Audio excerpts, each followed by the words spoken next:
Atomer består af en atomkerne, hvori der befinder sig kernepartikler, som også kan kaldes nuklider eller nukleoner, og mere præcist er det protoner og neutroner. Et eksempel på et atom kunne være helium. Helium ser sådan her ud. I helium er der 2 protoner, som angives med et plus, da det er positivt ladet, og 2 neutroner, som er neutralt ladet og derfor ikke angives med noget. Uden for atomkernen befinder der sig 2 elektroner i netop helium i den både inderste og yderste skal, da der kun er én skal. Og de angives sådan, da elektronerne er negativt ladet. Et atom består af en atommasse, og formlen for atommassen det er atommassen er lig med protontallet plus neutrontallet. Altså kan vi sige, at protontallet det er 2, og neutrontallet er også 2. Altså må heliums atommasse være omkring 4. Vægten af protoner den er omkring 1, og det samme med neutroner. Hvor elektroner derimod er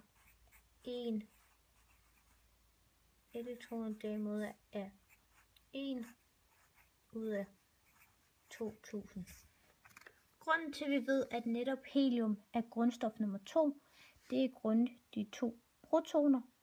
Og eftersom at atomet har 2 protoner, vil det sige, at det er grundstof nummer 2. Der har vi det periodiske system til at aflæse.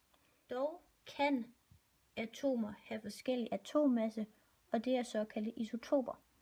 Så havde vi sagt, at det her det var udgave 1 af helium, så kunne vi have tilføjet yderligere 1 neutron, og så vil vægten ikke længere være 4.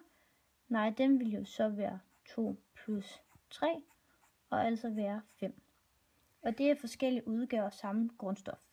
Men havde vi derimod ændret et neutron og sagt, i stedet for at tilføje et nyt neutron, og så sagt, at vi tilføjer et proton, så er det ikke længere en isotop eller en udgave af helium.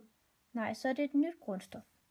Og det grundstof vil så være lithium, som er nummer 3 i det periodiske system. Havde vi derimod ikke vidst, at det var helium, vi havde fat i lige før, kunne vi have aflæst det i det periodiske system. Vi vidste, at der var 2 protoner i atomet, og vi ville derfor kunne lede efter atom nummer 2. Altså grundstof nummer 2. Og det ligger heroppe i højre hjørne. Hvis jeg lige zoomer ind. Der. Og her, hvor der står 2, det er atomnummeret og altså også antallet af protoner. Her er atommassen, som er en angivelse af den samlede vægt i atomet. Det er altså vægten af både protonerne og neutronerne, altså de såkaldte kernepartikler, nuklider eller nukleoner. Alle grundstoffer søger at opnå enten 2 elektroner eller 8 elektroner i yderste skal. De stoffer, der har 8 elektroner i yderste skal, det er de såkaldte ædelgasser. Helium har, som vi kan se her, 2, men helium er et rigtig dårligt eksempel, da det kun har 1 skal. Giver vi derimod på neon, kan vi se, at neon har 2 elektroner i inderste skal og 8 i yderste. Derved er neon et ædelgas.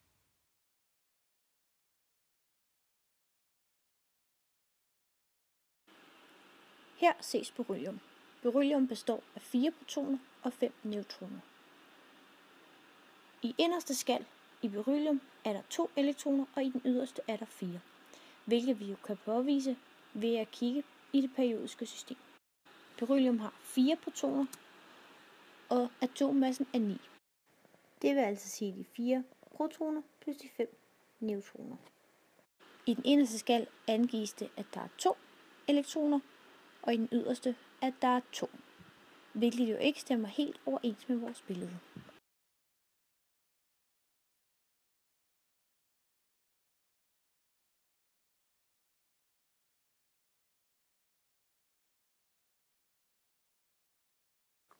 Her ses H2O, altså vand.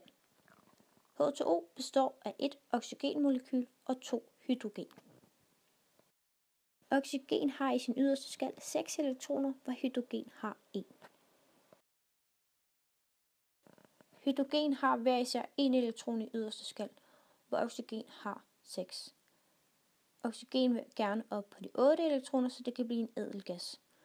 Deler hydrogen hver især 1 elektron med oxygen, vil hydrogen opnå 2 elektroner hver, da de også deler en af oxygens, og oxygen vil opnå 8, da den deler 1 fra hver især af hydrogenmolekylerne. Her ses H2O igen. Det er dog blot en anden illustration. Hydrogen er de røde, hvor oxygen er de sorte. Her vil det dog muligvis være lettere at adskille, hvilke elektroner, der tilhører hvilket stof i den kemiske reaktion.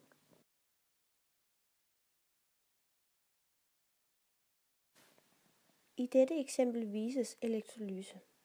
Under elektrolyse sker der en kemisk reaktion, hvor man udvinder elektrisk energi.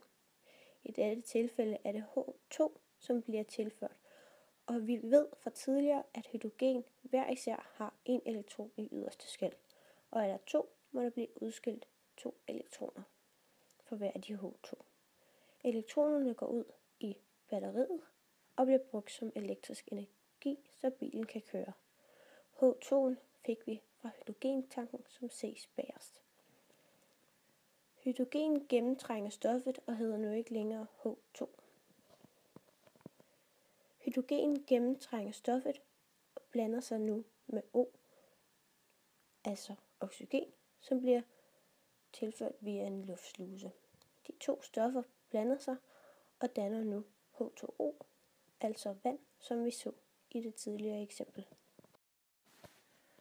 Vi har derved ved at tilføre oxygen og hydrogen opnået H2O, altså vand, og ved at trække elektronerne ud opnået elektrisk energi.